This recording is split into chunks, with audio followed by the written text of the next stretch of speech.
Im letzten Part habe ich es noch angedroht, heute mache ich es wahr. Heute kommt die Doppelspitze Hugo Duro und Hugo Ekitike, also der doppelte Hugo, wenn du so möchtest. Bei Zagreb, nächstes Champions League Spiel und gleichzeitig der Start der nächsten Umfrage. Der dritte Teil, das Land habt ihr bestimmt, es ist mit weiter Mehrheit oder mit großer Mehrheit ist es Deutschland geworden. Deutschland hat natürlich jetzt mehrere Ligen, das heißt, jetzt stimmt ihr über die Liga ab. Aus welcher Liga soll unsere Mannschaft kommen? Erste, zweite oder dritte Liga. Regionalliga wäre halt auch geil gewesen, aber die gibt es halt leider nicht. Nur durch einen Mod. Aber wir beschränken das auf die ersten 3 Ligen. Also stimmt ab. Entweder aus der ersten, aus der zweiten oder aus der dritten Liga. Aus welcher Liga soll unser Verein denn kommen? So, und jetzt starten wir rein. Ich bin gespannt, ob das nach hinten losgeht, dieses 4-4-2. Der doppelte Hugo, oder ob wir ja so spielen, wie ich das eigentlich heute erwarte bzw. auch hoffe. Ja, weil Dinamo Zagreb ist jetzt nicht unbedingt so stark ein willkommener Gegner für uns. Und die beiden schon mal im Zusammenspiel. Ekitike! Und der Torreigen ist eröffnet. Das 0:1 nach 4 Minuten, die beiden, ey. Der doppelte Hugo. Muss man natürlich gucken, das wird nicht bei jedem Gegner klappen, aber sind halt die besten Stürmer, ne? Was willst du machen? Und Ekitike, eiskalt, bringt uns die früh in Führung. Und so würden wir auch in der Champions League schön oben bleiben, ja, unter den ersten 8. Dann würden wir die Playoffs überspringen, wäre auch sehr, sehr cool. Würde ich mir eine Runde sparen. Und jetzt ist halt die Frage, war das der Auftakt zu einem richtig großen und geilen Torfestival oder wie macht's jetzt Zagreb? Wie machen wir es weiter? Ekitike, diesmal umgekehrt. Ekitike auf Duro. Ja, aber wieder die Hugos im Zusammenspiel hier. Minute 7. Oh weia, wenn das so weitergeht in dem Rhythmus, werden wir heute noch dreistellig gefühlt. Aber ihr seht, das geht. Ja, und Zagreb, wie gesagt, ist jetzt ein willkommener Gegner. Also ihr habt gesehen, die Gesamtstärke liegt überall in jedem Bereich bei ca. 72, 73. Ist jetzt nicht unbedingt so stark. Ich würde sagen, das sind so Werte, ja, eines Zweitligisten, besseren Drittligisten, weiß ich nicht.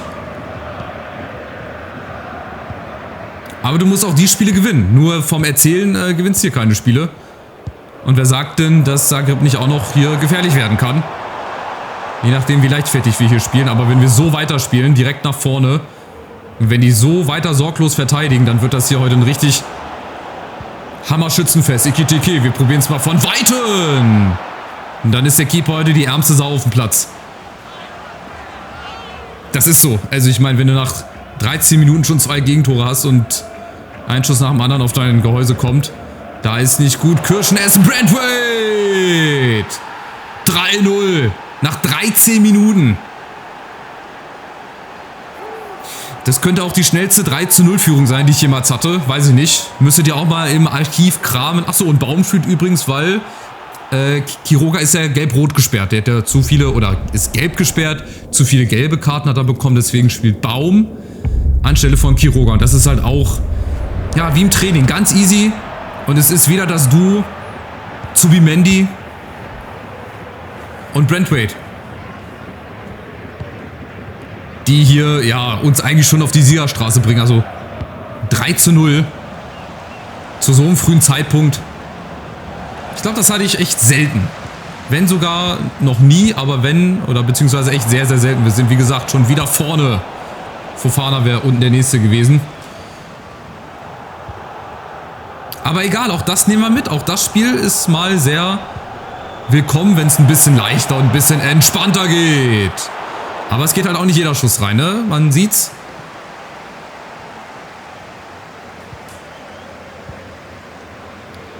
Ja, aber rein theoretisch, wenn es so weitergeht, dürfen noch 1, 2, 3 Tore folgen, wenn es normal läuft. Aber es zeigt halt auch, wie gut wir sind, ne? Also, eine entwicklungsfähige Truppe nach wie vor.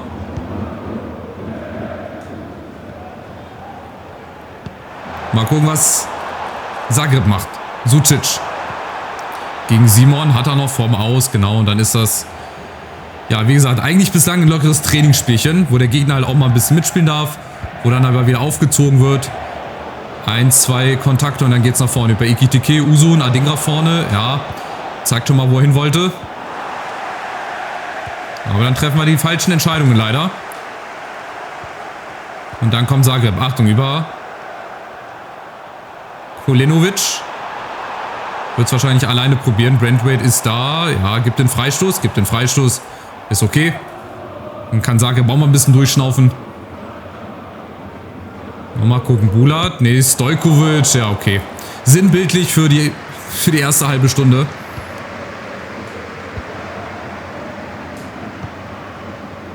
Und halt auch einfach sehr dominant. Aber wir haben auch den Platz. Also ich meine, so viel Platz, da hatten wir jetzt auch mal ein bisschen Glück, dass der Ball bei uns bleibt. Zubimendi unten, sieht er Fofana. Oh, Traumpass. Ganz einfach. Ganz locker gespielt. Und das 0:4. Nach einer halben Stunde. Vom Kapitän höchstpersönlich.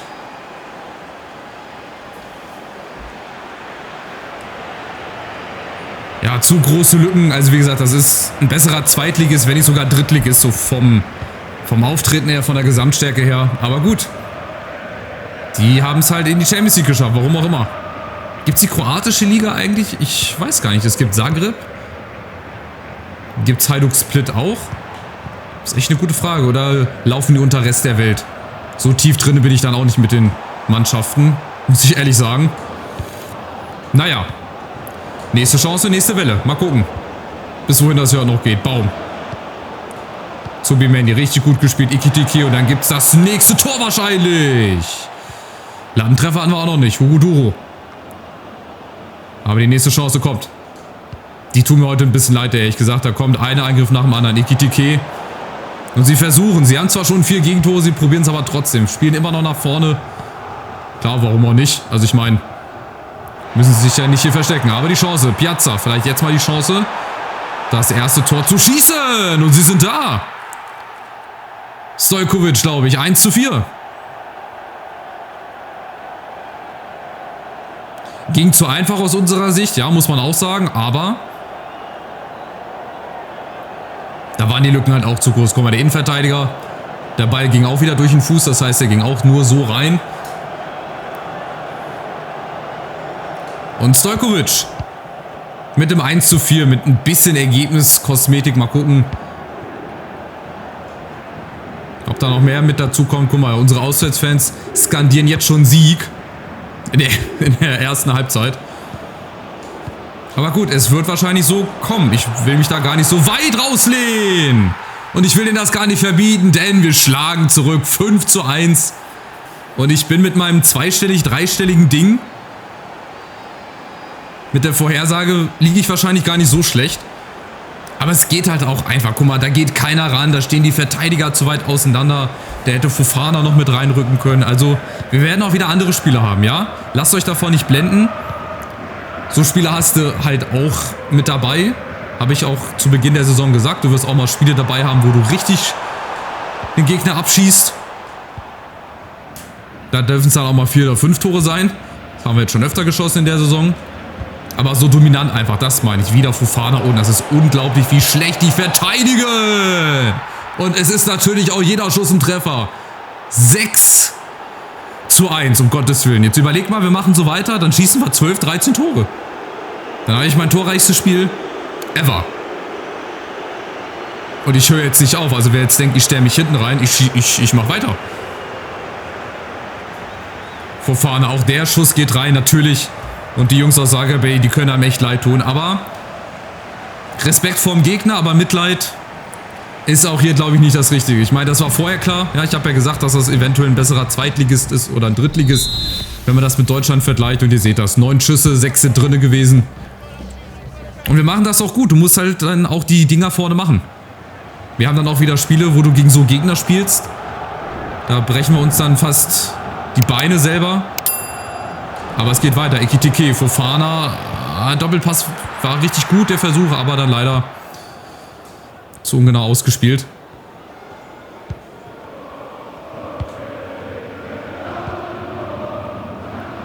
Ja, die Eintracht-Fans hörst du auch. Die würden auch nach Zagreb mitreisen. Die reisen überall mit hin. Die waren schon auf Zypern. Die waren in Aserbaidschan, in Baku. Also es gibt nichts, was der Eintracht viel zu weit weg ist. Fofana, jetzt macht das selber. Spitzenwinkel, okay. Gut, jetzt kann ich auch mal ein bisschen was probieren, klar, ne? Den hätte ich auch wahrscheinlich quer spielen müssen. Ja, obwohl, nee, der war eigentlich gut gedeckt, Duro.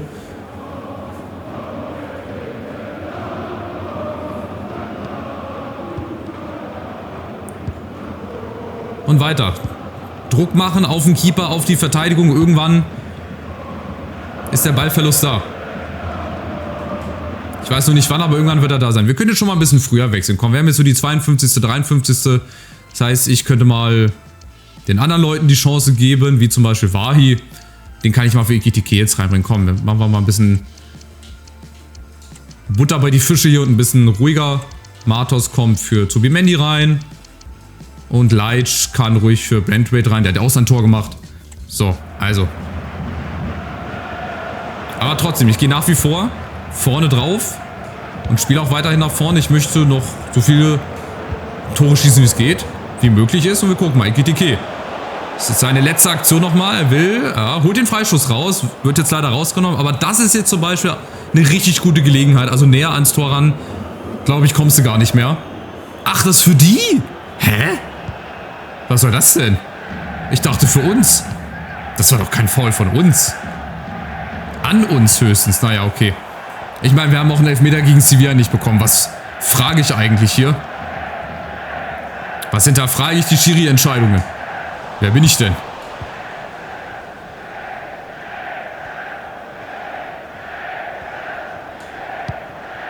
So, ich weiß nicht, ob Zagreb mal umgestellt hat, ob die irgendwie hinten mal ein bisschen defensiverer stehen, aber es scheint nicht so. Die haben immer noch große, große Lücken. Adingra kommt.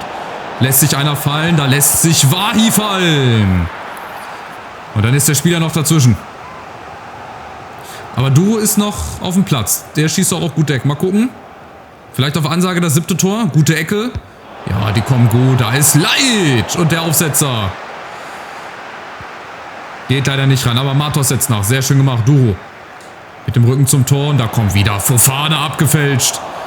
Also, wir haben jetzt, glaube ich, gefühlt 1, 2 Gänge rausgenommen. Ist jetzt nicht mehr so dominant wie in der ersten Halbzeit. Aber ich will halt noch trotzdem ein paar Tore schießen. Warum nicht? Also 1 zumindest noch. Da ist Simon. Und Fofana jetzt hier im 1 gegen 1. Allein gegen alle. Aus Spitzenwinkel. Schade, dass der nicht durch die Beine geht. Wäre auch sicherlich ein schönes Ding geworden.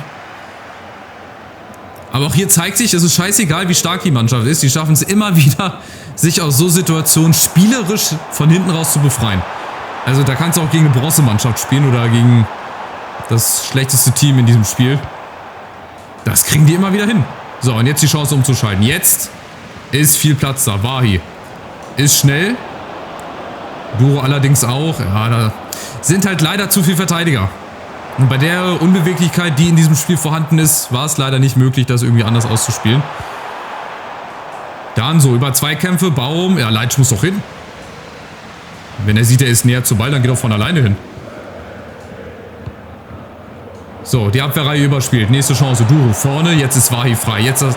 Ah, nee, ist Fofana. Fofana! Und der haut den nächsten Strahl raus. 7-1. Brasilien, Deutschland, never forget. Der hat in der ersten Halbzeit schon so einen Strahl rausgeholt, ne? Unter die Latte. Ja, der kann es offensichtlich.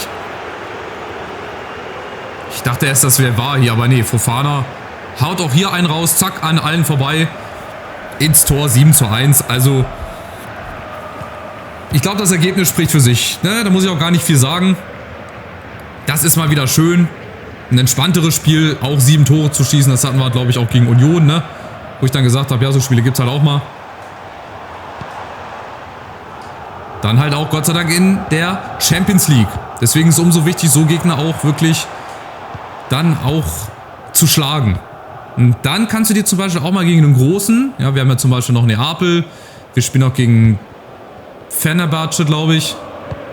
Wer weiß, wie es da läuft, ne? Da kannst du dir dann mal eine Niederlage vielleicht leisten oder auch mal ein Unentschieden. Das wäre da nicht so schlimm. Und halt auch das Torverhältnis, ne? Richtig, richtig gut. Und die nächste Chance, diesmal ist es Wahi, aber nimmt da Duro mit. Ja, Duro ist da völlig frei. Oh, kläglich. Das müsste das 8-1 sein, weiß er auch selber. Weiß er auch selber, aber wir setzen nach. Wir haben noch nicht genug. Komm, Leitsch oder Simon, einer muss. Ja, Fofana. Und dann vorne wieder zu viel Platz. Du unten auf Simon. Was macht der denn da vorne? Wahi. Ist wahrscheinlich gleich mit vorne geblieben. Wahi alleine gegen alle. Ah, mit dem Außenriss. Das wäre schön geworden. Also sind noch 7 Minuten. Ja, oder auch so ein Pokal Spiel, so von einem Viert- oder Fünftligisten gegen einen Bundesligisten. Das hatte auch solche Züge heute. Und wir werden auch wieder Spiele haben, wo es halt nicht so läuft, wo ich mich auch wieder mehr aufrege. Aber das ist so. Das ist dieses Spiel, das sind die Gegebenheiten. Das wirst du auch im nächsten Spiel haben. Das wirst du auch in EFC 27 haben, falls es dann noch so heißt. Oder in 28.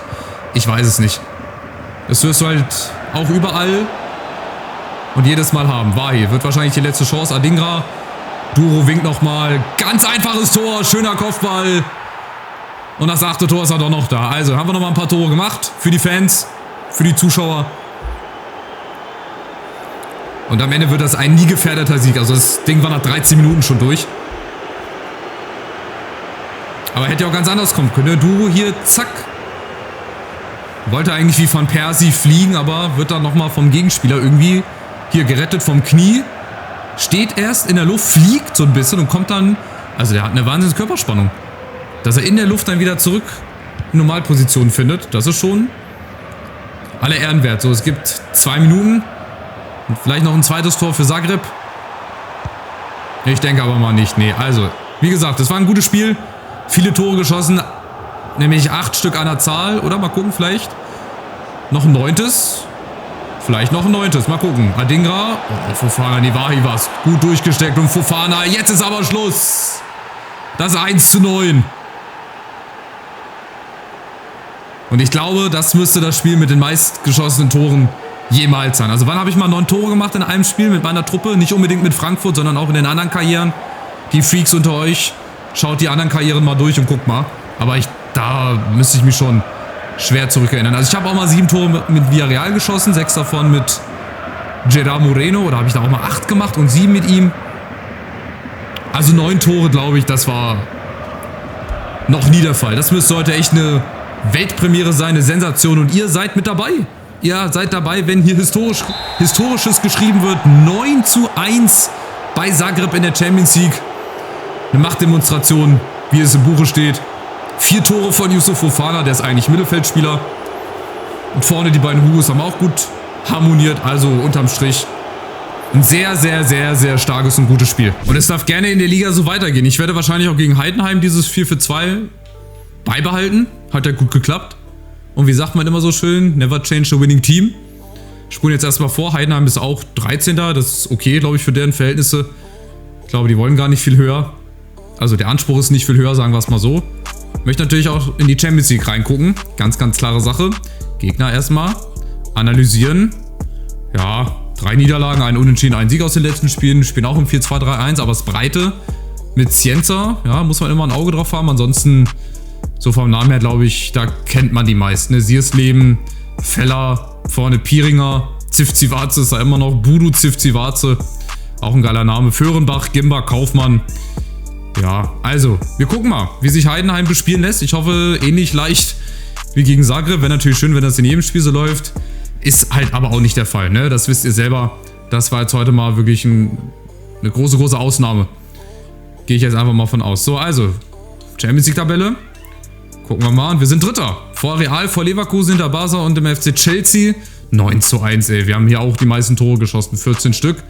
Wo stehen die anderen? Guck, Warschau ist auf Platz 16 schon abgerutscht. Atletico, Inter, Dortmund, Arsenal. Also sind immer noch viele. Auch Juve, die Bayern irgendwo. Liverpool ist 35. Krass. Haben die so eine schlechte Truppe?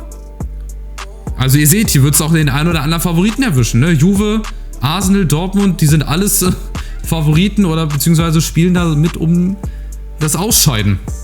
Habe ich so das Gefühl. Naja, wir gucken nochmal kurz in den Kalender rein, wie so die nächsten Spiele sind. Wolfsburg im Pokal. Okay, wir haben jetzt auch einen DFB-Pokal. Heidenheim. Dann haben wir 2 schwere Auswärtsspiele. Leverkusen, also Wolfsburg-Leverkusen. Oh, 3 Auswärtsspiele jetzt. Okay, dann nach dem Heidenheim-Heimspiel gegen die Spurs. Dann haben wir Leipzig, Darmstadt, Inter. Gucken, da kannst du dir auch mal eine Niederlage leisten hier. Gegen Inter oder gegen die Spurs, was ich natürlich nicht möchte. Aber ist jetzt nicht schmerzhaft dann. Ja, ihr seht, es kommen nur noch Hammerbrocken in der Champions League. Also die leichten Gegner, würde ich jetzt beinahe sagen, sind vorbei. Jetzt kommen nur noch die Hardcore-Dinger. So, also gegen Heidenheim auch wieder mit dem 4:2. Und ihr denkt dran abzustimmen, aus welcher Liga soll unser Verein kommen. 1. Liga, 2. Liga oder 3. Liga. Wir wissen schon mal, es geht nach Deutschland. Jetzt müssen wir die Liga bestimmen. Oder beziehungsweise ihr macht das. Ihr, die Community, ihr habt das Zepter in der Hand. Macht's gut, bis zum nächsten Part. Ciao, ciao.